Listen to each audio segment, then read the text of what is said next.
I wanted to begin, just talking a little bit about, your beginnings, your earliest memories. Obviously we talk a lot about money, mindset, wealth, and growth. And so I'd like for you to share what some of your earliest memories surrounding money, maybe they helped shape your philosophy regarding money and what money means and what money does, just share a little bit about that. That's such a sweet question. I love this question. It's so cute. Because you never really think about that until somebody asks, probably. I think my earliest memory surrounding money is probably connected to allowances that I would get from my parents. And I was very young. I think I was maybe kindergarten, first grade or something like that. We would get a little bit of money. I also grew up in South America, so it's a different country. And we had this little store. And it had all the snacks that you were probably not given in your lunchbox, right? All the sweets and all the was sodas, a little heaven in the store. It was always packed, and then you had your little money in your hand. Oh my gosh! And then it's like, okay, what can I afford, and what haven't they ran out of, and this and that, and then it was just planning for that moment. And a lot of times you would come up to the window, and then Mr. Ojeda was his name. Wow, this is a special place. You remember his very name. Special place. It was great. It was great. I think everybody that went to that school, we've always talked about that memory. Wow. But I think with money, that was definitely something that, okay, do I have enough? Do I not have enough? You started realizing the when urgency. Do I have to get there, right? When I have to get there to get that thing that I want, and this and that. That's awesome. But then I would also say other memories with money probably have to do with moving around a lot. My family moved around a lot. Yeah. And then it was always based on my father's job. And his job, sometimes he had like amazing opportunities, and then you would see the abundance, in your family, like the nice this apartment, equals that. This equals a good school, or we were very blessed. I went to excellent schools, but this one school was like the best or second best in the city. Wow. And so you started seeing that. And then on the opposite end, when that job ended, how I got taken away. So you could see the differences. The abundance, and then maybe having to pull back. Correct. And fast forwarding to my life now and being in this country, I also realized that back then money always equaled security, but almost from a safety standpoint, like whether or not you were safe. You lived in a safe neighborhood. So, and obviously you can afford to live in the safer neighborhood, or the one that has, a gated community or whatever it is, safer schools, this or that. And, when you move here, that's like such a foreign concept because this country is so amazing that, and most people don't realize that maybe, but you don't have to worry about being safe, really, like really. Right. So money is not really connected to safety in that way. Right. So I think that's. What would you say it's more connected to here, like lifestyle or luxuries? Luxuries, probably flexibility. It depends on how you see it, right? Like nowadays, I see money definitely connected to lifestyle. Right. What kind of lifestyle do you want to have? Growing up in a different country also allows you to realize that life is not just about work, but then here, obviously, work equals money, right? And then money equals lifestyle. Yeah. But in other countries, they prefer to have the lifestyle, and they don't so much care about. They don't necessarily worry about the means to get there. The means to get there. Sometimes they don't even have to. It's funny you say that. Yeah, it's funny you say that because I spent most of my summers in my childhood in my grandmother's house in South America, in Ecuador. and she had like a little bazaar, little store, storefront, part of our home. But she had one of those stores. That's great. She would sell odds and ends, and but I always remember that on the week, on like a Friday, people would come home from work super early, which I didn't understand. It was like Right. 1 o'clock, and Right. you would hear the music and Party starting, like right? balloon fights, and you didn't have to have a lot of money to have a good time, Right. and that really grounded me, I guess. Coming back home and realizing, okay, maybe we don't have a lot, but we definitely have more than they have where I just came from, Yeah. right?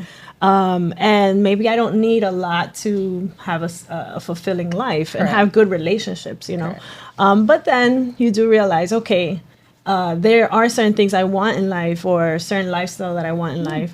And that's when you learn that you do have to find the means here, especially Absolutely. in the U.S. Yeah, for Especially in the U.S., that you have so many yeah, opportunities. yeah, for sure. Now, let me ask you, since we're on the topic of, of us in our youth, Yeah. good old youth, not too long ago. Oh, no, That not wasn't too long ago. No, we're still in our youth. What is a I guess money habit or financial lesson that you would love to go back and tell your 10-year-old self, like, hey, little Vanessa, Yeah. know this now, like you're gonna need this information, or I would love for you to have this information as of now. My younger self, and I'm talking maybe around 10 years old Yeah, or yeah. something, like money is a tool. Yeah. Money is not something to be afraid of. And almost, I think most importantly, perhaps, is your mentality and how a scarcity mentality could bring you to that scary world versus an abundance mentality. And what does that look like? Like abundance. And we talked about it. Like, Right. if you can come to that place of abundance from a lifestyle perspective, you can come to that place as well. And you can learn to be in that place from a money perspective as well. Right. So I would love to, even now as my Yeah, still children building, are about right? that age, we're working on that. Because there's a lot of things that I've had to unlearn Right. from my upbringing. Right. And it's finding the ways to teach them about changing your mentality around money and not being so scared about So you're it. saying the majority of the lessons would be surrounding mindset and how Yes. they view money or feel about money, or how they should feel about money and what Correct. it actually is, like defining what that is, right? Defining what that is. And then obviously some other tools, compound interest. Right. Love that compound interest. Yeah, I love Well, that. I was gonna say, I mean, since you brought up your children, obviously we have children around the same age. One of the things that I think is super important for them is, to really grasp that that concept of money not being all, right? Money's important, but Yeah. how do we teach them that it takes effort, Correct. because that's the other thing. Once you reach a certain level of success within your family and, financial comfort or stability, Correct. you want to then give your children everything, right? Because that's been my thing. It's like, oh my gosh, I want them to have everything, the best of everything. And, just as a parent and the love that we the way we try to translate that love into their lives.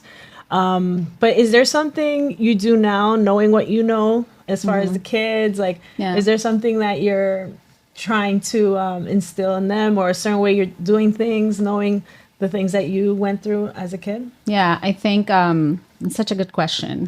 So I think it's something that every parent struggles with, no matter what financial situation you're in, right? Like how it doesn't matter, again, it doesn't matter what financial situation you're in. Everyone wants to give their kids their best life. Right.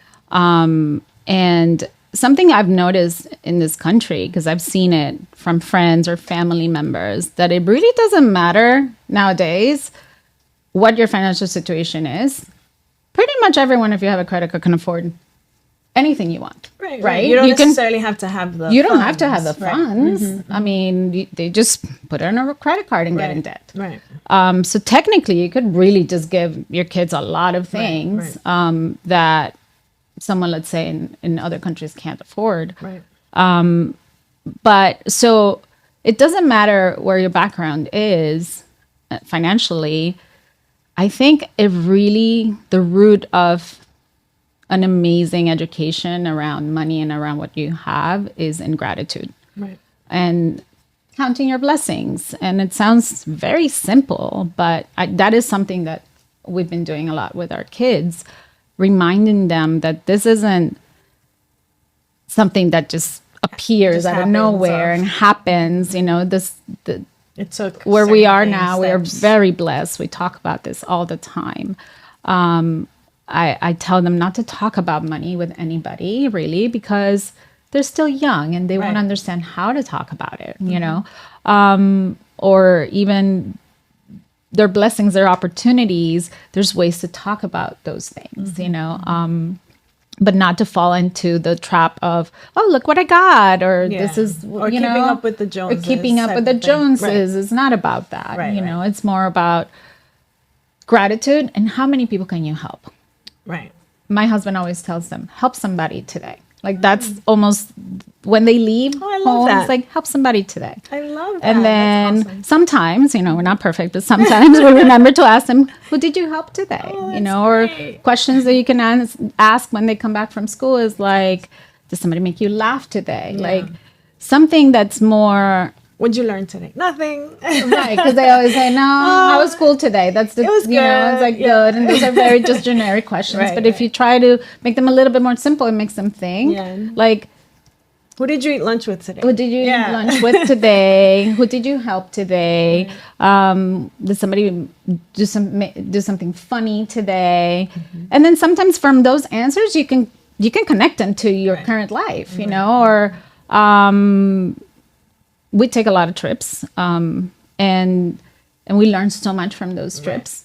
And whenever we're on trips, we also observe. Like we've never been the family to have a screen in our car and let them just be on screens in the car. Especially when we're especially when you're driving. When you're not home, even more so. Like, look out the window. Exactly.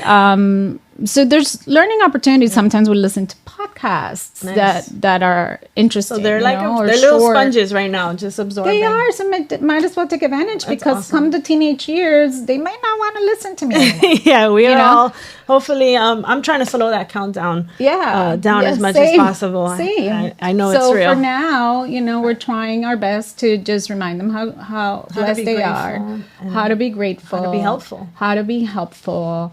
On their birthdays, write thank you letters to everybody, thank you cards to everybody that came for their gift, pass them around.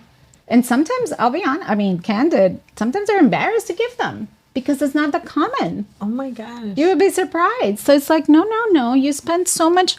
My daughter recently, she had a birthday and she made like 20 thank you cards and they were beautiful. She put stickers and wrote and it was so cute. She was like, hi, this is, my daughter's name. And then, thank you for coming, your gift. I love this and that. And then she's like, she froze. She froze after. And maybe it was, I didn't tell her how to give it to them or something. I don't know. But anyway, it's so sweet. The fact that she did it, it's so important, I love that. So gratitude. Short answer. So, we actually spoke the short long of it. So tell us a little bit about your business, entrepreneurial spirit and, what you've accomplished or, where you're going. Tell us a little bit about your career. Okay. So my career started as a creative advertising design person, let's say. I was very, very lucky to have started at a company that was at the time the best advertising agency. I'm not sure if in the world, but they were world known and world leaders. And in the U.S., definitely they had actually won Agency of the Decade, and they would win Agency of the Year like year after year. They were extremely creative, and I always knew that I wanted to work there. And I was lucky to get selected as one of the designer interns, and then I made my way through in there through the internship. And I worked there for several years, early in my career. It was really busy, constantly busy. but in a year you would probably learn what other agencies, would take like 3-4 years perhaps. So I worked really hard. I didn't sleep. It was nuts. That was my world. But I think it gave me the base to not to be afraid of going out there, let's say, and like striving for greatness in many, many ways. I think the entrepreneurial spirit has just been natural in me. That's something I think sometimes you're born with and sometimes you just learn as you go. I think everybody is capable of becoming an entrepreneur. So after being there for some time, I decided I want to do my own thing. I was always thinking of ideas and creative ideas and this and that. I want to do my own thing. I was getting married too. I wanted to kind of plan my wedding and my husband, I met my husband there, and he's also very creative and very supportive. So I left to start my own thing. I didn't know what it was. I just knew that it was there. I'm going out there. And I remember talking to so many people at that agency that I admired so much when I said what I'm doing, I'm just leaving to start my own thing. And they were always like, even top heads of the company, one of them in particular said to me, I wish I was as brave as you. Wow. I was like, wow. Okay, thank you. How do I feel about this? Nice, right. I thought he was so brave. I mean, he was one of the owners anyway. Right. So, but it was interesting. And so I left and I went more into the freelance world. Okay. At that time, I didn't know that was literally just your own, your solopreneur. Yeah. But that is a business owner. Now I didn't know how to start a business. I didn't know anything about it at all. So it took some time. Plus the internet wasn't what it is now. Yeah, right. Had it been what it is now, oh my goodness, I would have, but I'm grateful for the time that I had to learn. And then a few years later, we started working with my husband's brother. That kind of put us in the path of like, oh, this is a website. This is how you can create products to sell online and this and that. And then from there, we started our own website called Gift Wrap My Face, where we took one of my husband's brilliant ideas and put it out into the world, where we would just put faces on gift wrapping paper. That's awesome. And it went viral as soon as we launched it. And we worked on this business for 7 years. Wow. It was interesting. It was almost like an MBA, because awesome. We didn't know anything. Yeah. Honestly, nothing. We just knew the creative side, the not being afraid side. Okay, we were good with that, the taking risks. Right. But the business side of things, we just learned on our own, basically. And as we moved along, yes. School of hard knocks. And but it was incredible. The hardest part about that one, most challenging, was it was a gift wrapping paper, so it was seasonal business. Right. And so we would do great during the season and you're pumped up like, oh, this is gonna work, and then come January, February, it would just kind of slowly. Did you start doing taxes after that? Yeah. For the next season. Just kidding. Oh my goodness, it was crazy. That must have been crazy, right? It was crazy. Wow. And a lot of times we felt like maybe this isn't the right thing, but something within me always said, no, it means something, and we need to keep pushing. Yeah. And I'm so glad we did, because, and my husband too, I mean, all of us, we persevered for 7 years. The pandemic came and everybody was online. And suddenly, during the pandemic, so many businesses went down. Right. We had another partner who's all his investment in his businesses, nothing, like everything was on pause except this little one that seemed like, that was like our little hobby, I guess, almost. And during the pandemic, it just kept going and going and going. And the full year gave us all a job, basically. Wow, that's awesome. I mean, my husband always had like a side job, but, and so did I was still freelancing. Right. But You had this little plant that just kept growing. Yes. And then sure enough, because of it, somebody contacted us. They wanted to buy our business. That was another learning lesson. Wow. Yeah. At first I was like, no way, this Right. is finally taking off. But And that's here we when- are, that's right? the best time.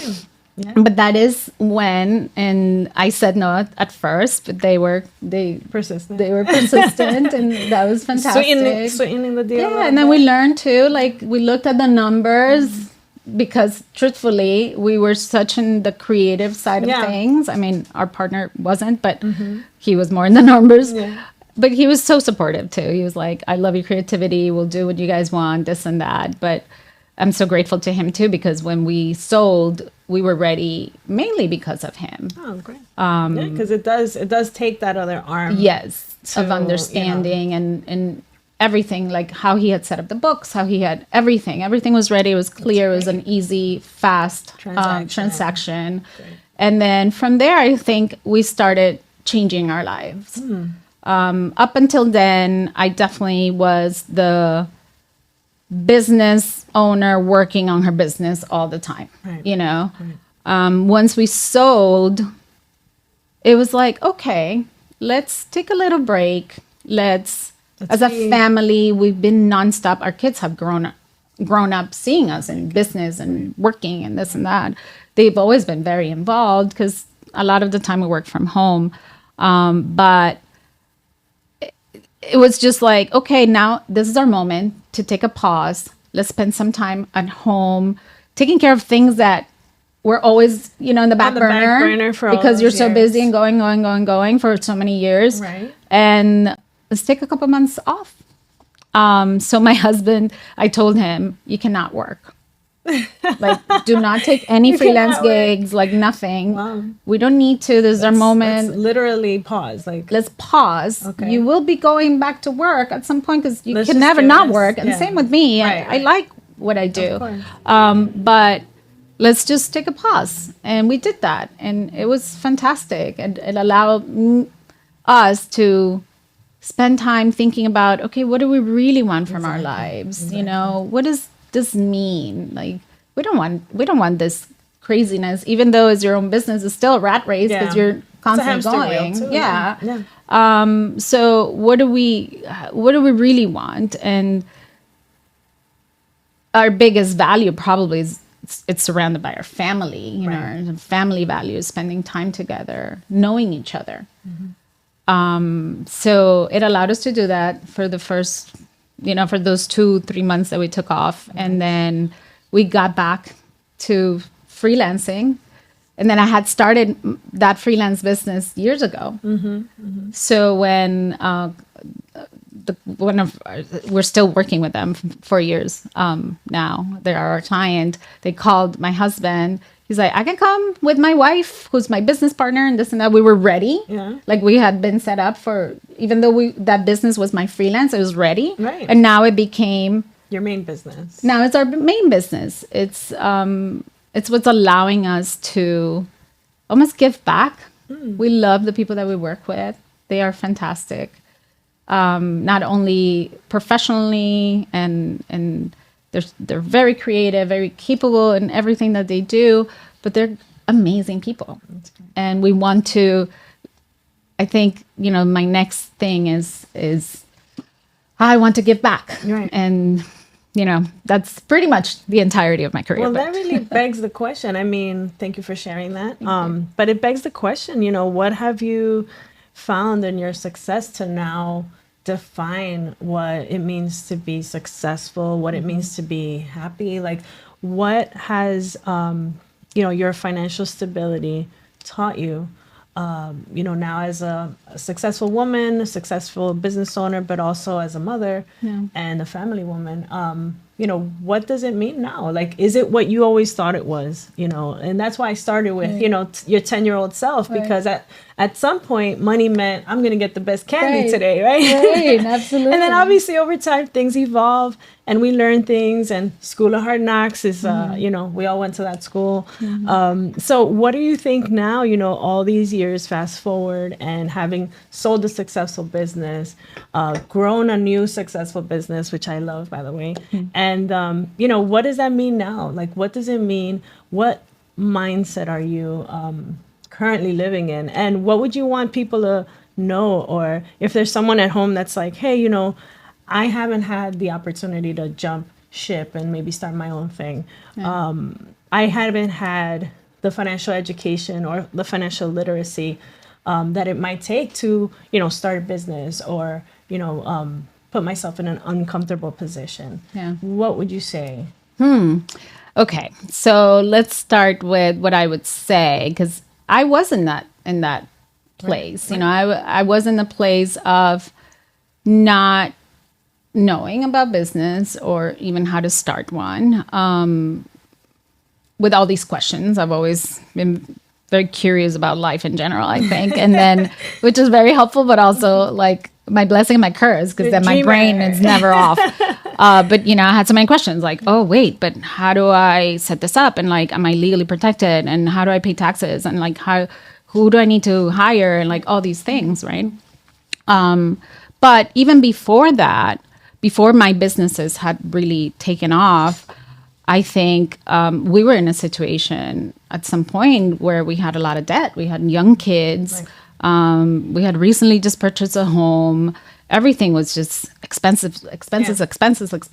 And then we only had one source of income, really. I mean, the other ones were just not there yet. They weren't taken off. Measurable. Right. Mm-hmm. So we were in debt. And I remembered a conversation from that agency that I spoke about earlier. And I had with one person there who was, I think he was the CFO perhaps.